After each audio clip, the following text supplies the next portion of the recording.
iniciar a nossa aula de ética cristã, a quinta aula, teologia do obreiro, né? Nós já falamos aqui sobre alguns outros pontos, né? A ética cristã em si, nós já tratamos desse assunto. Nós também já tratamos sobre o uso da língua, não é? Um assunto muito importante. Nós também já tratamos aqui a respeito da Teologia do Obreiro 1, né? Volume 1, na página 71. Já falamos também a respeito da Teologia do Obreiro 2, que foi a quarta lição, que inclusive foi enviado em vídeo, né, para os alunos. E agora, a nossa quinta lição, Teologia do Obreiro, parte 3.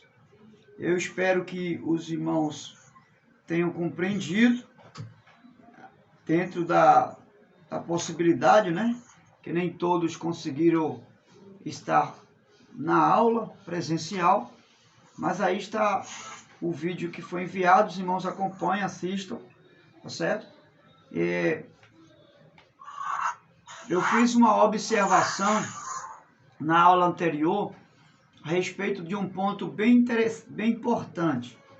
Eu particularmente acho muito importante porque clareia nosso entendimento. O áudio aí tá chegando bem, né?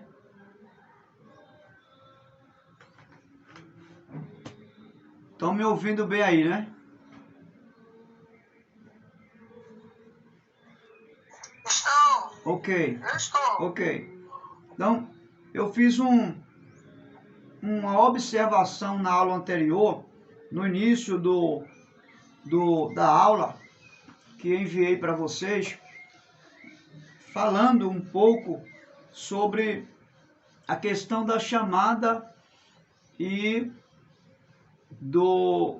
da vocação, né? Que a vocação é a chamada. Quando a gente fala da vocação de um obreiro, estamos falando da chamada do obreiro. Então,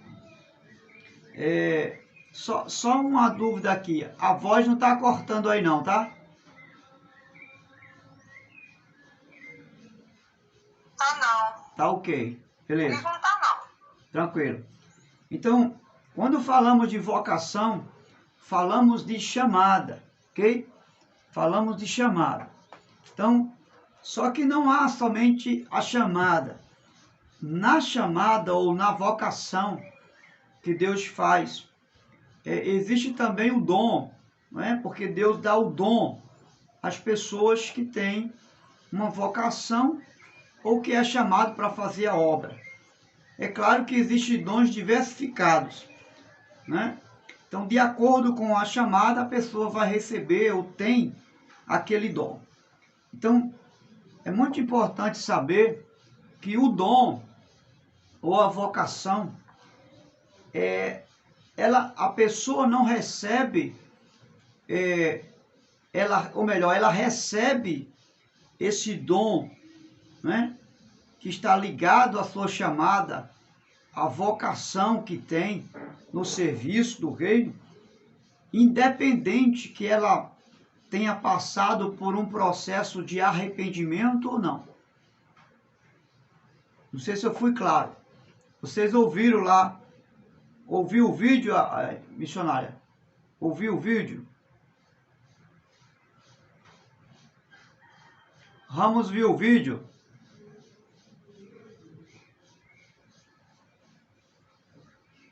Bom, então... Ainda não. Ainda não. Pra casa da minha mãe aí. Pronto. Então depois a senhora vai ouvir o vídeo e eu fiz essa observação. E não, vou ver hoje ainda. Certo. Então o que é que eu disse lá? Eu disse que a vocação, que é a chamada de Deus para alguém, e o dom que essa pessoa recebe, ela não depende do arrependimento. Ela pode receber uma chamada e receber até o dom sem arrependimento. Por que eu estou falando isso? Porque a Bíblia fala de um profeta chamado Balaão, né? Que foi aquele profeta que Balaque, um dos príncipes da Pérsia, né, dos Moabitas, chamou Balaão para amaldiçoar o povo de Israel. Então, o que acontece? Veja, alguns vão dizer que ele não era um profeta de Deus, outros vão dizer que ele era um profeta de Deus, outros historiadores vão contar que ele era um bruxo. Bom, o fato é que Deus se comunicava com ele e Deus lhe dava ordens, Deus lhe vocacionou para levar algumas mensagens ao povo de Israel. Então, entre linhas, se ele servia a Deus em cima do muro ou não, o fato é que ele foi vocacionado para uma missão. E volta e meia Deus mandava através de Balaão uma mensagem, certo? Então significa dizer que, de certa forma, Balaão, ele tinha uma missão dada por Deus. Então o que acontece? Veja que ele não era um homem de Deus, ele não era um profeta convertido, vamos dizer assim. Mas, no entanto, ele tinha uma vocação, que é a chamada, e tinha o dom, ok? Então, quando alguém, mesmo se uma pessoa se afastar da igreja, essa pessoa continua com a vocação e essa pessoa continua com aquele dom pelo qual foi chamado. Ele não perde aquilo ali. Então, é tão certo isso, que quando aquela pessoa ela se volta para Deus de novo e volta à prática das primeiras obras, ela não perde aquele chamado e ela também não perde aquele dom, aquele talento que ela recebeu. Ela continua vivenciando aquela mesma vocação e tendo aquele mesmo dom. Qual é o respaldo bíblico que nós temos disso aí? O exemplo de Judas Iscariotes. Judas Iscariote foi alguém chamado por Jesus, selecionado por Jesus, né, um dos 12, que na verdade ele não continuou sendo um dos 12, porque depois tirou a sua própria vida, traindo Jesus. Mas veja, quando Jesus dá a ordem da evangelização, e os discípulos voltam alegres, felizes, lá no capítulo 10 de Lucas, dizendo que até os demônios submetem-se a eles, e as pessoas são curadas, as pessoas são libertas. Judas estava entre aqueles que estavam dizendo essas coisas a Jesus. Ou seja, a gente vai perceber que, entre linhas, Judas não era convertido. Ele não tinha um convertimento. No entanto, ele tinha esse mesmo dom, ele teve esse mesmo chamado que Jesus fez aos 11 apóstolos de Jesus. Então você percebe que a chamada de Deus e o dom que alguém recebe de Deus para atender a chamada, ele é sem arrependimento. E daí você vai entender como é perigoso, né? E como é fácil a gente se enganar, não é? Com líderes dos dias de hoje, não é? Então, a pergunta que eu trago para você hoje é o seguinte: é possível ser um líder? É possível ser um pastor? É possível ser um diácono, ser um evangelista, ser um presbítero, sem que haja arrependimento? Sim ou não?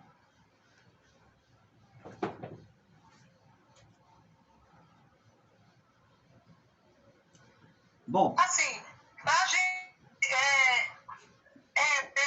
para aceitar, sem arrependimento, porque se a palavra, até João Batista diz, arrependei-vos. Lembrando, o povo se arrepender do que fazia. Arrependei-vos. Como a pessoa não vai se arrepender e vai ter uma caminhada com Cristo? Pois é. Falhar a gente falha, cair a gente cai, todo mundo, mas Deus é que levanta. É. Mas eu fico pensando, como que eu vou viver, como vamos supor, num mundo de prostituição É. e não vou me arrepender? Mas aí é que está a Não é questão. pecado? Veja, Isso não quer dizer, veja. pastor, É. né?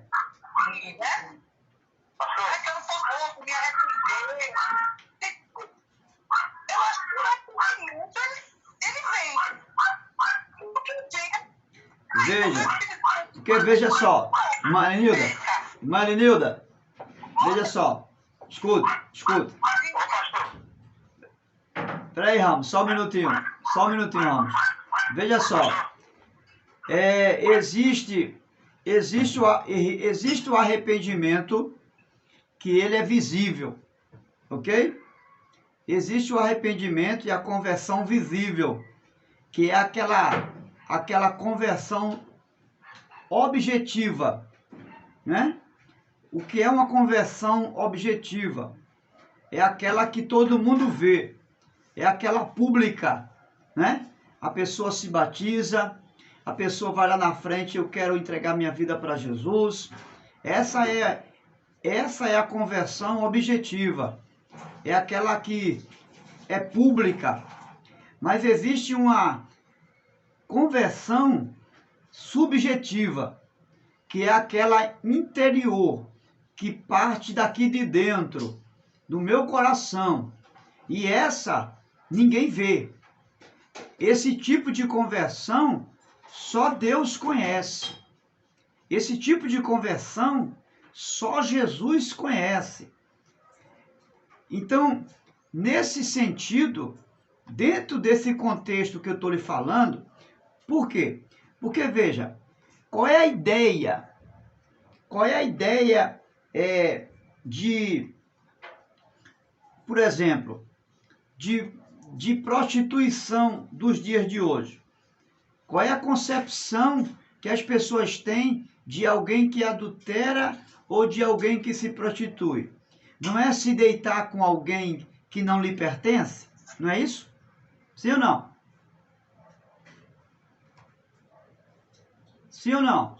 Mas, veja, alguém que não lhe pertence, aí você diz que pertence a outro, mas a prostituição, ela vai muito mais que isso, né? Sim, mas calma. Deixa eu só... Ao meu ver, deixa eu só... de ficar com... mas veja, lembra... Mas assim, pastor, similar, esse arrependimento subjetivo, sem ele transparecer nas minhas atitudes. Tá entendendo? Sim. Sim. Pronto, mesmo subjetivo, tá vendo dentro de mim, mas isso vai, do interior, ele vai fugir pro exterior. Uhum. Então, há uma mudança de comportamento. Mesmo que eu caia em alguns momentos da vida, mesmo que eu viva caindo, levantando, mas esse tem que surgir. Veja, ou não, mas ou o que dizer de Judas Iscariote? Entendeu? O que dizer de Judas Iscariote? Arrependimento. Tem que ter mudança, não. Tem que ter mudança. Mas o que dizer de Judas Iscariote? Que eram lésbicas e que aceitaram e que deixaram por um tempo e depois caíram e depois caíram. Mas se ela me disser que se arrependeu, que aceitou, mas não tem uma mudança de nada, continua da mesma coisa, então não houve um arrependimento. Porque arrependimento a gente só tem quando a gente acha que aquilo ali está errado. Não convém a mim. Mas não veja. convém ao tipo de vida que Cristo quer para mim. Certo. Mas veja, onde é que eu quero chegar? Eu quero chegar no seguinte. Veja só. Jesus disse o quê? Ele disse: ouvistes o que a lei diz, não adulterarás, né? Mas Jesus disse o quê? Se eu, porém, vos digo, se o homem em seu coração olhar para uma mulher e desejar ela, né? Desejar ela ele já adulterou. Veja, então, o que a gente vai entender aí? Que não precisa, veja só, calma, não precisa você deitar com uma mulher para você adulterar. Se isso está no coração, então o pecado já existe lá. A senhora está entendendo? Ou seja, ninguém viu, ninguém vê. Quem olha para mim, quem olha para você, acha que você é um cristão, acha que você é alguém de Deus, mas, no entanto, o que está no coração, que só Deus vê, o condena. Entendeu agora? Então, dentro dessa, veja só, dentro dessa concepção, é possível sim, você chegar até ser um pastor, um obreiro, e não ser arrependido, e não ter arrependimento.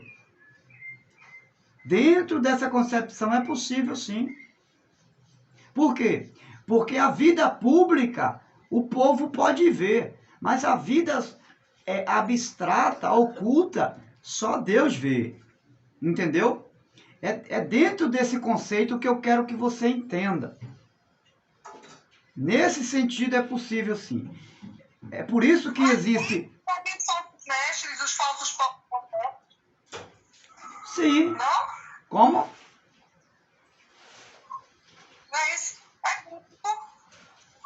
Mas é por isso que eu ao meu ver agora, nesse momento, eu digo assim, sem arrependimento, aquilo ali é um fingimento, então, para mim. Mas se ele é um pastor, se ele é um preso, e continua sem se arrepender, sim. falso. Claro. Claro. E a gente pode ter, porque a Bíblia, né? Sim. A Bíblia diz que ia ter. Então, Vai ter. olhe agora para Judas. Olhe para Judas. Quem era Judas? Judas quem era? Quem era Judas? Era um discípulo. Ele foi chamado por quem? Foi chamado por quem? Por Cristo. Pois é, selecionado. Foi selecionado a dedo. A dedo. Jesus não lançou sorte, não. Jesus foi lá e chamou ele. A dedo. E ele foi contado como um dos 12 apóstolos. Ele chegou a ser, veja, chegou a ser tesoureiro da igreja. Ele chegou a expulsar demônio. Ele chegou a curar enfermo, a pregar o evangelho. E no final de tudo, traiu Jesus e tirou a própria vida. Entendeu agora que não havia arrependimento nele? Mas ele teve um chamado e recebeu o dom. É muito sério isso, não? Pastor. Oi. Pastor. Pode falar. A diferença de Pedro para Judas com arrependimento? Sim, com certeza. Porque o que aconteceu com Judas não foi arrependimento, foi remorso. Ele teve remorso. Ele se sensacionalizou com o que fez com Jesus. Foi simplesmente uma tristeza natural. Não foi uma tristeza segundo Deus. Não foi uma tristeza gerada pelo Espírito Santo, né? Que levou ele a sentir aquilo ali. Entendeu? Então, nesse sentido, é possível sim. Veja, capítulo 15 de João. Jesus vai dizer, eu sou a videira verdadeira. Vós sois... Deixa eu abrir lá. Capítulo 15 de João. Se você tiver com a Bíblia, abre aí. Só para a gente alinhar o nosso raciocínio aqui. 15 de João. Jesus diz assim, ó. Eu sou a videira verdadeira. Meu pai é o agricultor. todo ramo que estando em mim não dá fruto, ele corta. E todo que dá fruto, ele poda para que dê mais fruto ainda. Então, veja, todo ramo que está em Jesus e que não dá fruto, ele é cortado. Quando a gente fala que alguém que alguém é crente, a gente costuma dizer o quê? Que essa pessoa está em Cristo, né? Por exemplo, quando alguém morre, a gente que é um crente, né? A gente diz o quê? Morreu em Cristo, não é assim? Porque está em Jesus. Ele viveu uma vida com Jesus. Mas veja o que Jesus está dizendo.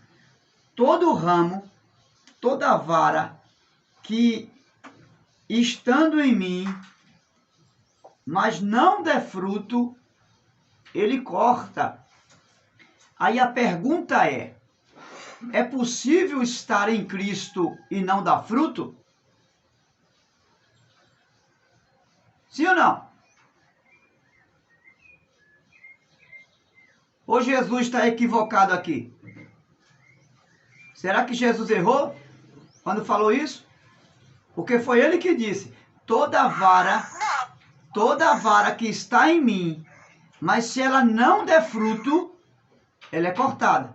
Então a pergunta é possível ser um crente, estar em Jesus e não dar fruto? Sim ou não? Não. Então Jesus se equivocou? Então Jesus se equivocou? Se conhece os frutos, né? Hã? Então Jesus errou?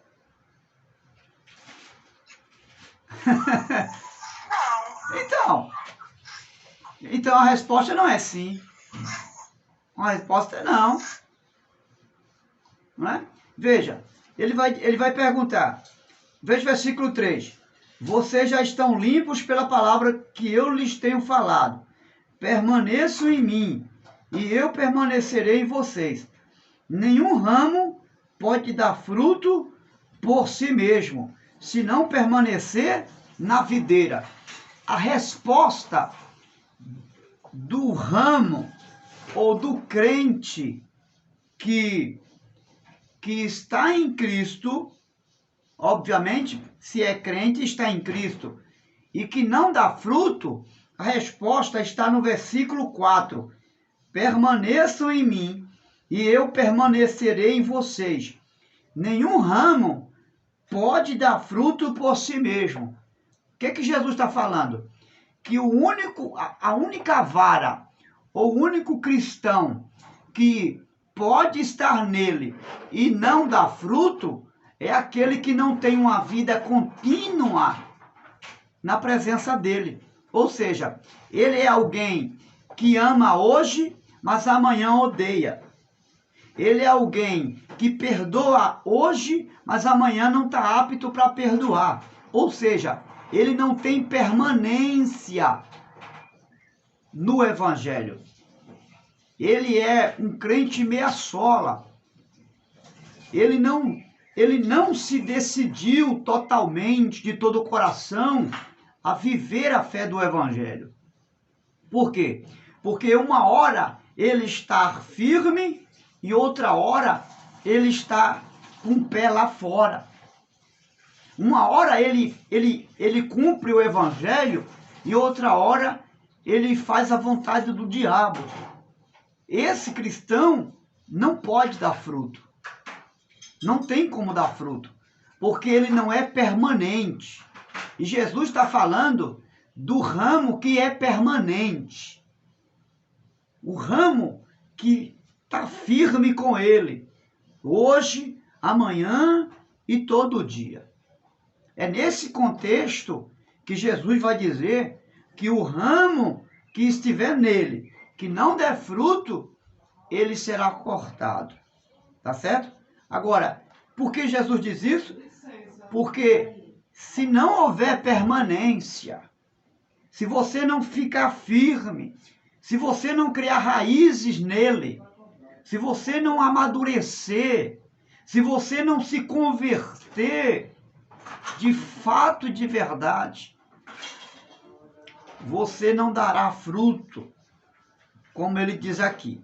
Então é nesse contexto aí que o crente, ele pode ser até um crente, mas ele pode comprometer a sua salvação porque não dá fruto. E olha, deixa eu abrir um parênteses aqui. Quando eu falo de dar fruto, quando Jesus fala de fruto, Jesus não está falando de crente que evangeliza, Jesus não está falando de crente que vai para o culto, Jesus não está falando de crente que prega bonito, que prega bem, Jesus não está falando de posição eclesiástica, se você é um pastor, um presbítero, um missionário, enfim.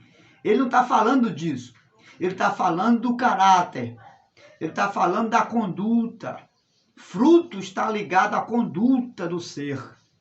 E não a uma posição eclesiástica ou a um dom que você possa ter. Porque tem muita gente, a exemplo da igreja de 1 Coríntios, capítulo 3, onde Paulo vai dizer no capítulo 1 que eles estavam cheios do conhecimento, mas nenhum dom lhes faltava, mas eles eram carnais. Perceba, como é que alguém pode dizer, quem disse isso foi Paulo, como é que Paulo agora chega para uma igreja, diz que não existe nenhum dom lhe falta, ela é cheia do conhecimento de Deus, mas ela é uma igreja carnal. Por que que Paulo fala isso? Porque Paulo verifica que o que me leva a ser alguém espiritual e maduro não é ter conhecimento bíblico ou dons espirituais, mas o fruto do Espírito Santo. E era isso que faltava na igreja de Coríntios, no capítulo 1 em diante. Ok? Alguém quer fazer alguma pergunta?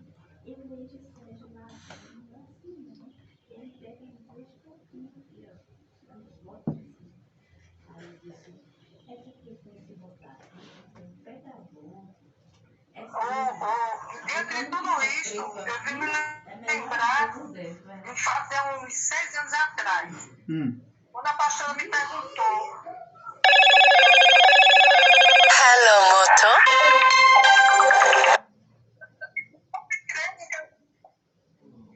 Aí eu disse, creio, apesar do que ela está fazendo.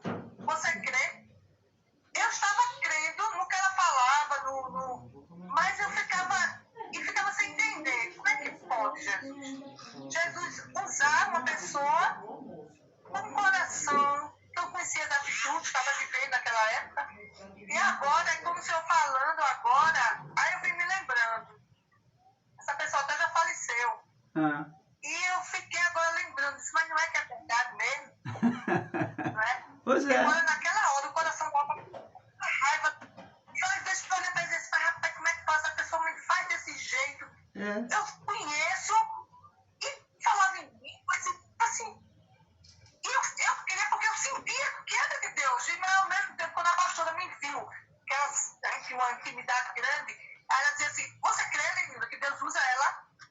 Aí eu disse, creio. Apesar de tudo, Deus usa.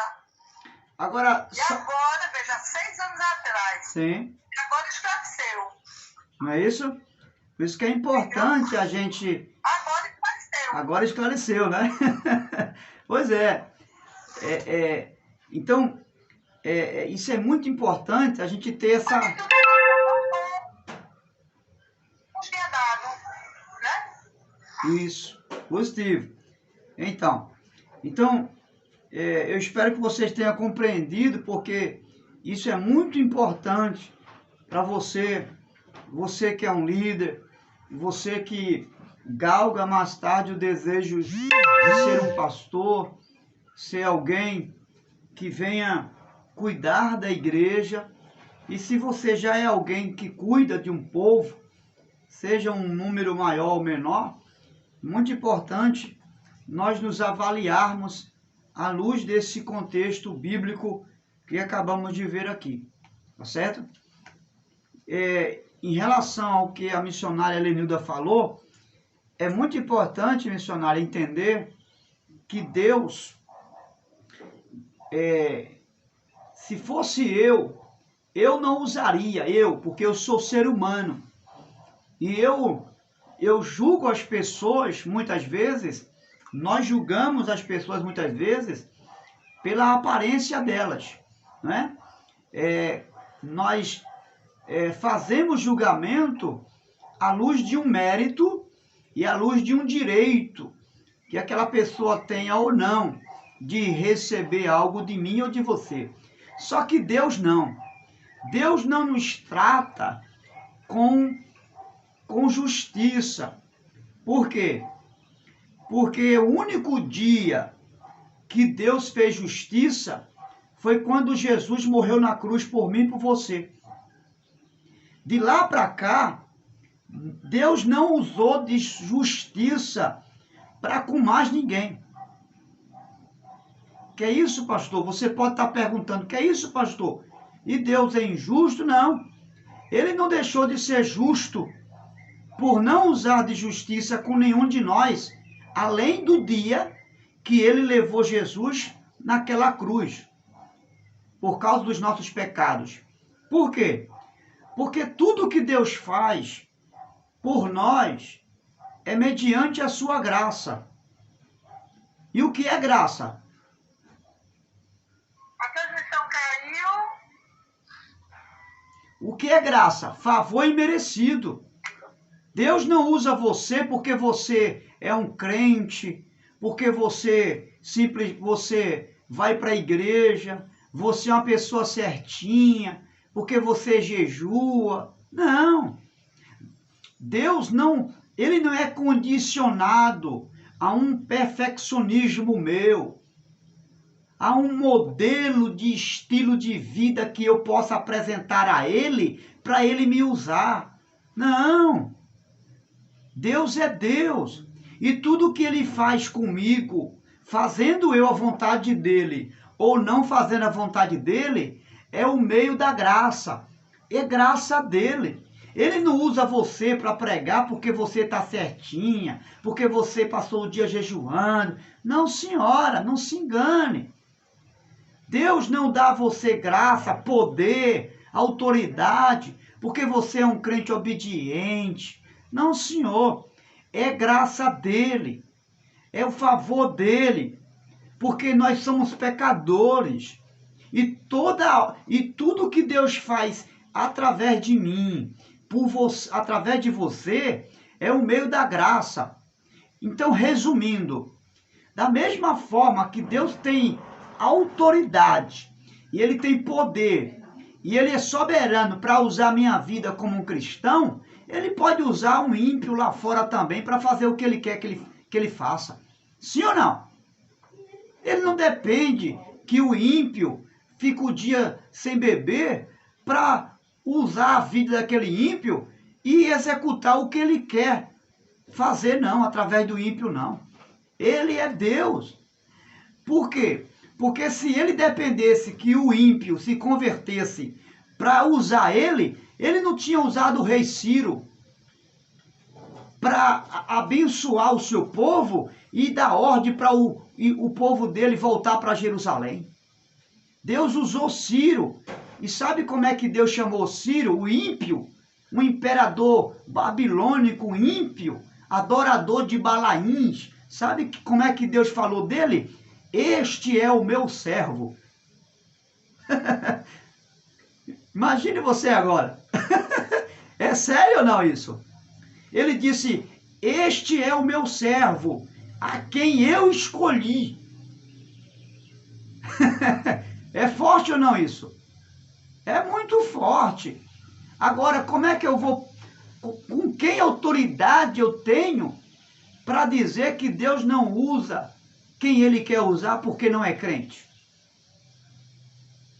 Isso é barganha. E Deus não, ele faz tudo em minha vida por causa da graça.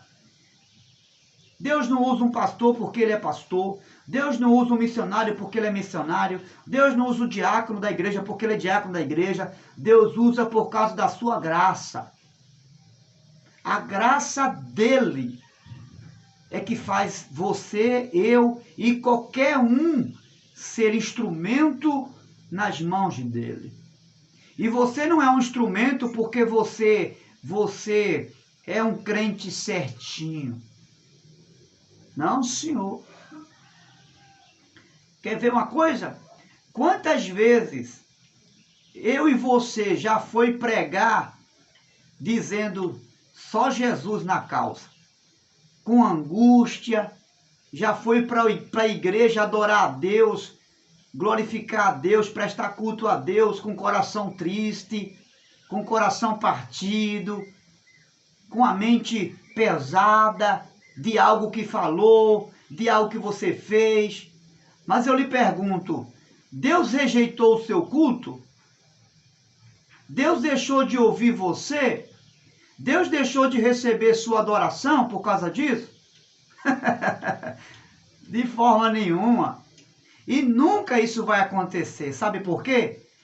Porque ele não nos trata com justiça. Ele nos trata com graça. A graça do seu Filho nos alcançou. Ele só fez justiça um único dia, que foi quando levou Jesus para a cruz. Ele manifestou a ira dele no seu Filho, e foi o único dia que Deus fez justiça na terra. De lá para cá, ele só manifestou misericórdia, ele só manifestou amor incondicional, ele só manifestou a graça dele. E vai continuar assim, porque todos pecaram, disse o apóstolo Paulo, e todos estão destituídos da glória de Deus. Todos dependem da sua misericórdia, seja crente, seja não crente, seja um pastor, seja um congregado da igreja. Todos estão dependendo desta graça. Amém? Pronto, agora a gente vai iniciar a lição. É muita informação, né, missionária? Alguma dúvida aí, pessoal? Posso continuar aqui? Não, foi óbvio. Amém. Irmã Mari, Deus abençoe, irmão Bruno. A gente vai colocando os tijolos. Entendeu? Vai. Pois é. Então, nunca subestime alguém porque ela não é crente, mas também nunca subestime a espiritualidade de alguém ou faça juízo de espiritualidade de alguém porque é um pastor, porque é alguém que jejuma, porque é alguém que está lá no círculo de oração todo dia. Não julgue não julgue o livro pela capa. Amém? Então, é muito importante, é claro, você também não vai estar julgando ninguém, né? Porque isso só cabe a Deus. Mas é algo que eu e você precisamos entender. À luz do que nós já vimos aqui, né? A exemplo de Judas, a exemplo de Balaão, né? Aquele profeta que foi comprado por Balaque para amaldiçoar o povo judeu, né? Mas deixa eu dizer uma coisa para você. Balaão, embora foi um profeta do diabo, não é? Embora Deus ordenou ele a levar muitas mensagens para os povos inimigos de Israel, mas, não é? A gente sabe que Balaão, ele morreu, né? E condenação eterna, né? Foi para o inferno, assim como Judas também, ok? À luz dos acontecimentos, a gente tem essa coerência, né? Mas veja, Balaão, ele profetizou tanto para o povo judeu, tanto para o povo de Israel, né? Profetizou palavras a respeito da igreja dos dias de hoje, e ele profetizou para o Messias, a respeito da chegada do Messias. Entendeu? Então, é coerente entender que, embora ele era um profeta que ficava em cima do muro, ora servia a Deus, ora servia ao diabo, né? Mas muitas de suas profecias foram cumpridas na íntegra. Né? Então, não justifica, né?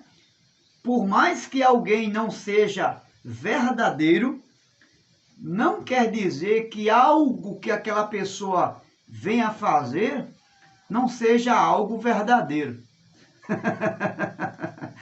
Tá certo? Eu sei que é um pouco complexo isso, né? Mas, por exemplo, eu não sei se você já leu um livro, ele é bem pequenininho. Esse livro se chama Sinceros, porém Errados. Vou repetir. Sinceros, porém Errados. O autor do livro vai fazer uma ilustração, por exemplo, os que acreditam em feitiçaria, em macumbaria, em magia negra, eles são sinceros no que faz, sim ou não? São? Sim, eles fazem aquilo com sinceridade, eles empenham fé, né? Eles acreditam naquilo ali, e muitos até gastam, fazem sacrifícios absurdos, tudo em nome da sua crença. Eles estão sendo sinceros no que estão fazendo, estão sendo verdadeiros. Só que estão certos ou errados?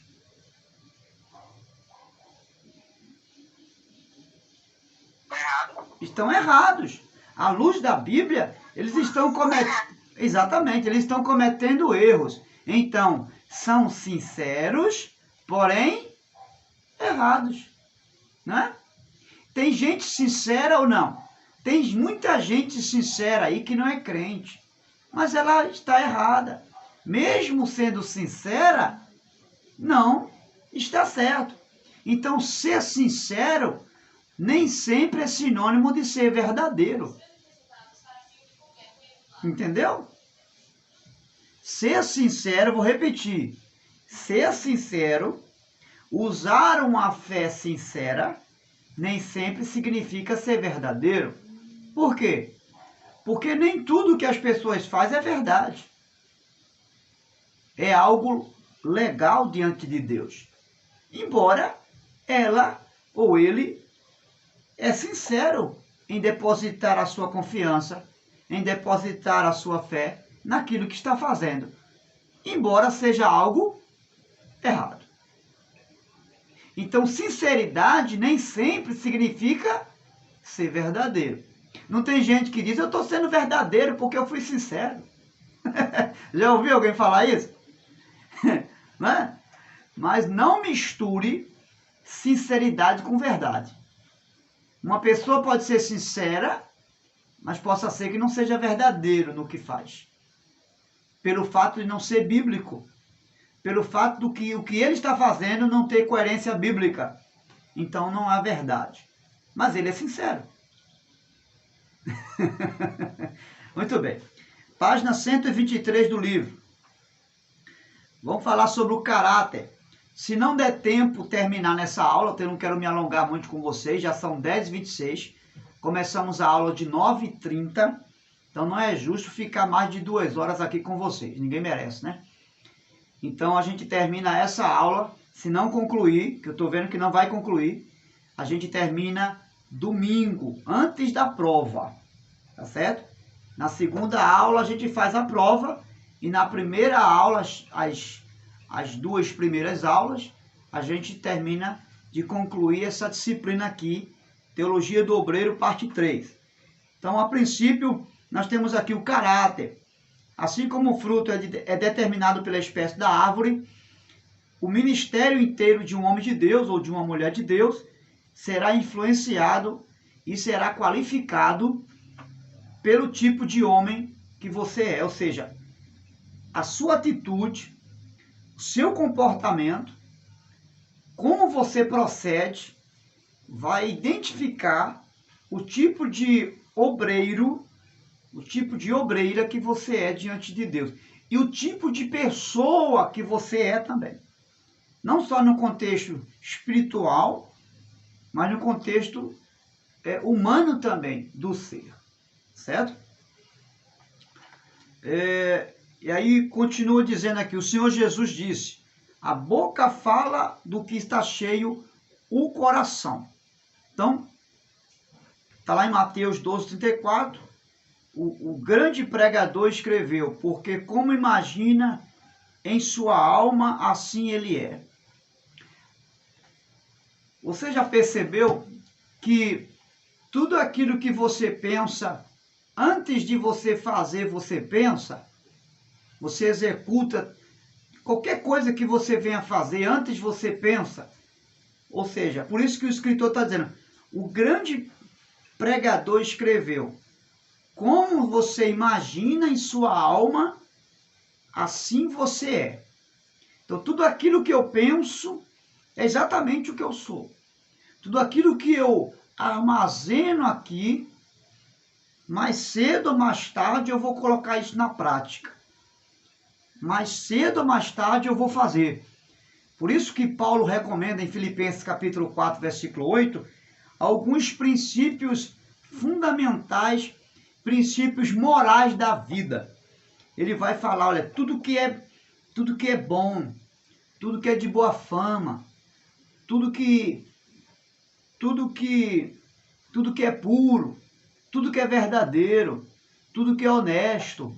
Veja que Paulo vai caracterizar pensamentos morais do ser, tudo aquilo que é moral, tudo aquilo que traz conveniência, tudo aquilo que é coerente, tudo aquilo que é honroso diante de Deus, mas diante dos homens também. Isso vocês pensem, né? Lá no final ele vai dizer, nisso pensai. Por quê? Porque isso vai materializar quem você é. Isso vai autentificar o tipo de pessoa que você é, ok? Então, lá embaixo nós temos aqui o caráter geral da obra, página 123 do livro. O caráter geral da obra do homem de Deus. 1 Pedro 4:10 vai dizer o seguinte, servi uns aos outros, cada um conforme o dom que recebeu. Servi uns aos outros, cada um conforme o dom que recebeu, como bons dispenseiros da multiforme obra de Deus. E aí, quando Pedro fala da multiforme obra de Deus, ele está falando da diversidade de dons que existe no meio da igreja. É como os vários membros do corpo. Um corpo não é composto só de braço. Tem as pernas, tem a cabeça, tem o nariz, né? Assim é os dons no meio da igreja. E isso tudo para suprir as muitas necessidades da igreja. Então, os dons, eles traz consigo os variados dons, é justamente para suprir as muitas necessidades da igreja. Por exemplo, a igreja tem gente doente, sim ou não? Tem. Então, precisa de cura. Então, Deus manifesta o dom da cura. Na igreja, tem coisas ocultas, sim ou não? Tem. Então Deus manifesta o dom da revelação. Na igreja, precisa de profecia, sim ou não? Sim. Então Deus manifesta o dom profético. Na igreja precisa de interpretação ou não? Então Deus manifesta o dom da interpretação. Precisa do dom de línguas ou não? Sim, Deus dá o dom de línguas. E por aí vai. O dom de maravilhas. Tudo para atender a necessidade da igreja. E a isso o apóstolo Pedro vai chamar de multiforme graça de Deus. E aqui tem uma outra verdade que a gente precisa saber. Quando a gente fala de multiforme graça de Deus, fala dos variados modos que Deus trabalha. Deus não tem uma forma única de fazer ou de agir. Ele tem várias formas de agir. Ele age de várias formas e em variadas circunstâncias da vida. Ok? Página 124. E aí, vocês vão ler isso, você vai ver que a graça, ela é variada, né? Vai falar sobre essa variedade dos dons. Mas vamos falar ainda sobre o homem de Deus, né? E aí, o homem de Deus aqui, Paulo vai se dirigir a Timóteo como essa expressão. Lá no 1 Timóteo 6, versículo 11, ele vai falar, e tu, ó homem de Deus. Veja, quem diz isso não é Timóteo para Paulo, é Paulo para Timóteo.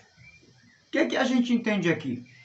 Que não importa se você é o primeiro da lista ou o segundo, se você é um pastor ou se você é um congregado da igreja, se você é um cristão, um homem, uma mulher temente a Deus, então essa expressão, ela pode ser dirigida a você também. Mulher de Deus ou homem de Deus. Quando a gente fala de homem de Deus, quando a gente fala de homem de Deus, a gente não está se referindo a uma posição eclesiástica. A gente está se referindo a alguém temente a Deus, a alguém que tem o temor da palavra de Deus. Então a esse você pode se dirigir como um homem de Deus ou uma mulher de Deus, tá certo? E aí nós temos aí página 125, vai falar sobre vários outros títulos que se pode dar a alguém que faz a obra de Deus. Mensageiro, pastor, supervisor, né? O supervisor aqui podemos chamá-lo de pastor presidente ou alguém que preside líderes, que é líder dos líderes, né? Vamos dizer assim. Um atalaia, que é o mensageiro, aquele que é enviado, o embaixador, aquele que representa a igreja, um ancião ou um pai, responsável de uma clã, né? Um dirigente de uma congregação, né? Que pode ser até mesmo um diácono, um profeta, um mestre e um servo, ok? Mestre aqui está falando está muito mais ligado a um educador cristão, ok? Aquele que ensina, que tem uma dedicação ao ensino. Ele pode ser considerado como mestre do ensino. Era o que Jesus era. Jesus era um mestre e chamavam ele de Rabone, né? Rabi, que quer dizer mestre, porque ele ensinava. 90% do ministério de Jesus foi um ministério de ensino. E é claro, de curas também. E aí nós vamos ter as atividades diversas, ok? Algumas ocupações citadas na palavra de Deus que ilustram como o ministro do evangelho é chamado a servir. Então, no servir a obra de Deus, alguém pode ser chamado de pescador de almas. Lembra quando Jesus se dirigiu a Pedro e disse, olha, a partir de hoje eu farei de você um pescador de almas. Então, alguém que trabalha no reino de Deus pode ser chamado de um pescador de almas. Pode ser chamado de um condutor ou de um guia. Aquele que direciona. De um semeador do evangelho, né? pode ser chamado de soldado, né? De trabalhador da seara. E aí tem vários outros nomes que pode ser arrogado a este líder que executa sua atividade dentro ou fora da igreja. Página 127, nós temos aí um arquiteto e lavrador. A gente está já encerrando aqui, pessoal. E domingo próximo vamos ter as 2 primeiras aulas, tá certo? Depois faremos a avaliação. A gente termina a nossa disciplina. Como construtores de casa espiritual, né? Por quê? Então, é chamado de arquiteto e lavrador todos os que pregam o evangelho, todos os que levam a mensagem do evangelho. Por quê? Porque somos nós que semeamos o evangelho. Somos nós que preparamos a terra, né? Regamos com a mensagem do evangelho. Então você é tido como um arquiteto de Deus, como lavrador da terra, que é os corações. Você é tido como um soldado, né? Soldado no quartel, que é serviço, né? A gente costuma dizer isso. Então a ocupação do soldado quase sempre é perigosa, né? Não tem um trabalho fácil, é um trabalho perigoso, mas é uma atividade que se tem para um soldado. E Paulo vai falar algo sobre o soldado, né? Quando ele vai dizer que o soldado que milita bem, né? Ele não pode se prender a nada aqui dessa vida, né? Porque para honrar aquele que o alistou, não é isso? E ele vai dar 3 elementos ali muito importantes, 3 lições, né? Ele fala do soldado que milita bem, né? Ser diligente, ser prudente, né? Não se prender a nada daqui, não colocar nada como um primeiro lugar, além da vontade do Senhor. Então, essa é a primeira lição. E aí depois, ele vai também dar uma outra característica de um bom soldado, né? Que vai dizer que o lavrador, né? O lavrador que trabalha a terra, ele trabalha a terra, mas esperando o tempo da colheita, né? Então o soldado é tido como alguém que sabe aguardar o fruto do seu trabalho. Ninguém planta agora para colher amanhã. Tem um tempo da colheita. Assim como chegou o tempo da plantação, tem um tempo da colheita. Então, o obreiro precisa ter essa compreensão. Senão ele vai se perder e até vai perder a fé. Se ele quiser plantar hoje e colher amanhã, vai ficar difícil para ele, né? No tempo de hoje, né? Um tempo de velocidade, né? Da mídia, onde ninguém quer perder tempo para ir na casa de ninguém, faz logo uma ligação, né? Faz logo um vídeo chamada e já consegue ver a pessoa lá do Japão, né? Quem quer perder tempo e ir lá para o Japão, né? Ficar esperando juntar dinheiro para chegar lá e tratar algum assunto. A mídia ajuda muito ganhar tempo. Só que se você for trazer esse comportamento para a vida do evangelho, eu e você vamos nos perder nesse contexto. Porque a vida com Deus não é essa pressa, não. A vida com Deus não é apressado como a vida da gente, né? Que tudo a gente quer rápido, tudo a gente quer logo. 1 minuto já é muita coisa para esperar, né? Imagine meia hora, né? Imagine 1 hora. Tem gente que diz, já perdi o dia inteiro, né? Um dia já é muita coisa, imagine se 1 minuto, 1 hora, meia hora é muita coisa para alguém perder, imagine passar o dia esperando alguma coisa. Então, essa é uma das razões porque muitos cristãos se perdem com Deus. Porque traz a vida do dia a dia corriqueira dela, corrida às pressas, e leva essa mesma vida dela para o Evangelho. E é aí onde as pessoas se perdem. Porque a vida do Evangelho não é essa vida desesperada que a gente tem aqui fora. A gente tem que entender que a vida com Deus, ela não tem esse atropelamento, não tem becos, não tem trilhas, né? Não tem esses meios para chegar logo, para conquistar alguma coisa rápido. Não tem esse negócio. O Evangelho, ele só tem um caminho. Ele não tem trilha.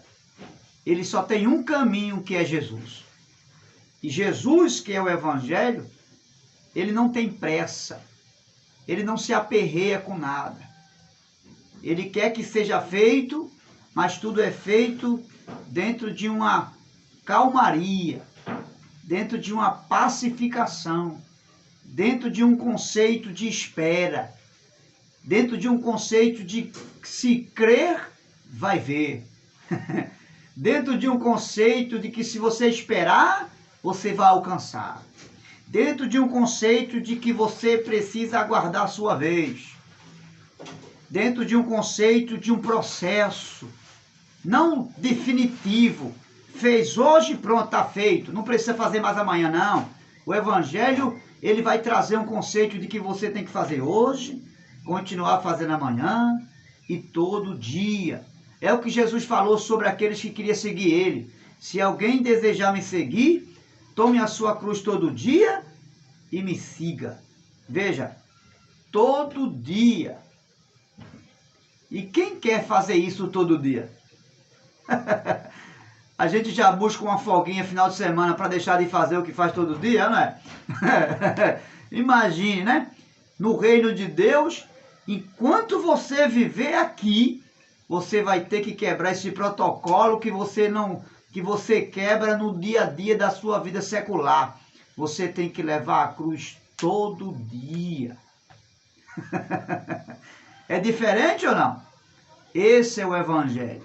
Então não queira viver o Evangelho à luz do seu corre-corre, porque você vai se perder.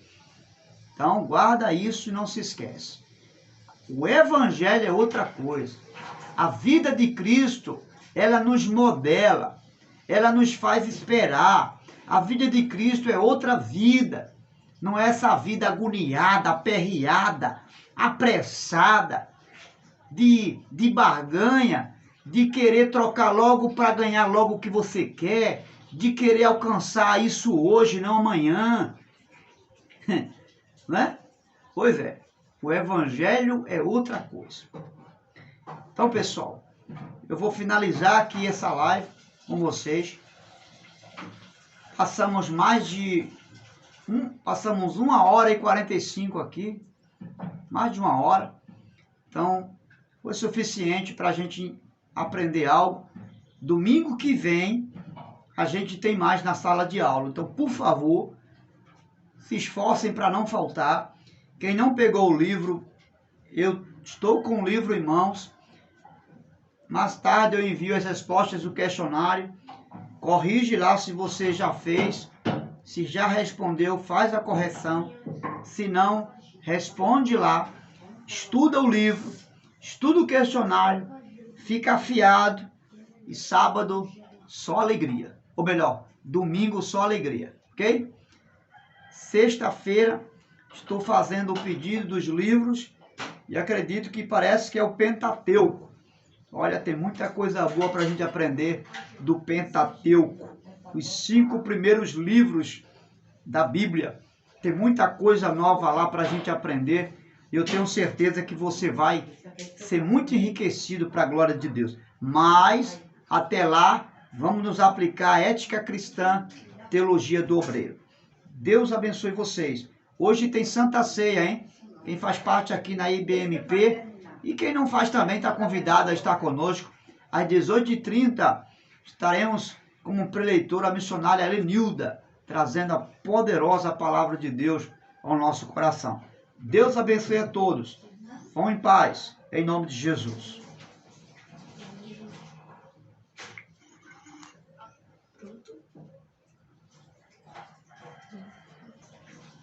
papai, como eu tô?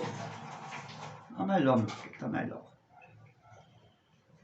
Tá, mamãe.